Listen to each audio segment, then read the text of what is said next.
So I really think early 60s Mopars embody everything that's great about drag racing and hot rodding in general, and I just knew I had to build one for myself.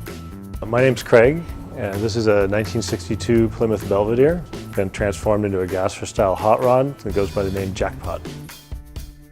Yeah, the engine is a 440 block, Chrysler block. It's been bored and stroked to 522 cubic inches. It's got a solid flat tappet cam, a Milidon gear drive, dual Holley 4-barrel carburetors on a tunnel ram, fender well headers. Been set up with all the hot rod and go fast parts, and it's a beast. Well, there was kind of two stages to this car's life. I bought this car from the original owner, actually, in the mid-90s. An old guy. It was originally a slant 6 car, and it was pretty badly rusted out, and the brakes were gone, and the transmission wouldn't go into reverse, like all sorts of problems. And at the time, I swapped in a big block V8 and a big block push-button shifter, and went through all the mechanicals and got it streetable, and used it as a daily driver for a few years. And then I sold it to a buddy who was going to finish building the car, and he never did. And then 6 years later, I bought it back from him, and it had completely gone to pieces at that point. It was rusted out even worse. And at that point, I decided I wanted to do what I always wanted to do, is build an old 60s style drag race car out of a vintage Mopar. And so this car was a perfect candidate at this point. It was too far gone to do a regular restoration. So I started cutting it up. It took a couple of years to do all the metal work, the sheet metal repairs, and then the fabrication on the chassis as well.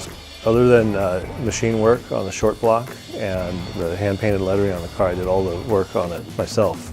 From the metal fabrication to building all the mechanicals and doing the paint. It was completely 100% home built.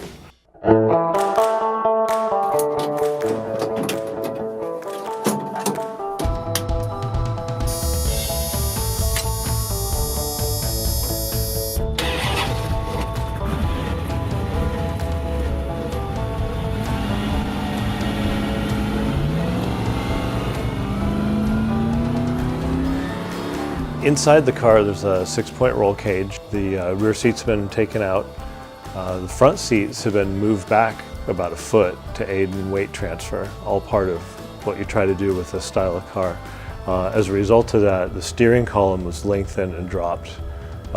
Really stripped down inside, but pretty interesting the way the interior went together. The straight front axle swap on this car is kind of an interesting mix of parts. There's a 57 Chevy truck axle, 54 Chevy passenger car spindles, Jeep CJ springs, a Chevy steering box, 525 steering box, Mustang 2 brakes. Not all Mopar parts, but yeah, don't tell anybody. It's nothing really specifically that drove me to being interested in Mopars. I've just always been a tinkerer and into cars, and kind of studying their involvement in early 60s drag racing, where the Chrysler engineers did some questionable stuff to win races, and the cars they had running at that time are just perfect to me. Like, just they're an embodiment of what drag racing and hot rodding is all about, and so I built a car kind of in that style.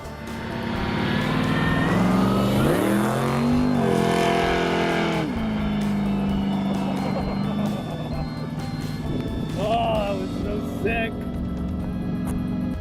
Yeah, well, local car scene really puts on a great event, and Justin works really hard to put on these good shows for everybody to enjoy. There's really a wide variety of cars that come there. Not as many old cars as I might like to see, but that's why I show up, is because I'd like to have a lot of the more older cars represented. But yeah, it's a really good family-friendly event. I bring my kid sometimes, and he likes the donuts. He loves the donuts, and can't go wrong with that.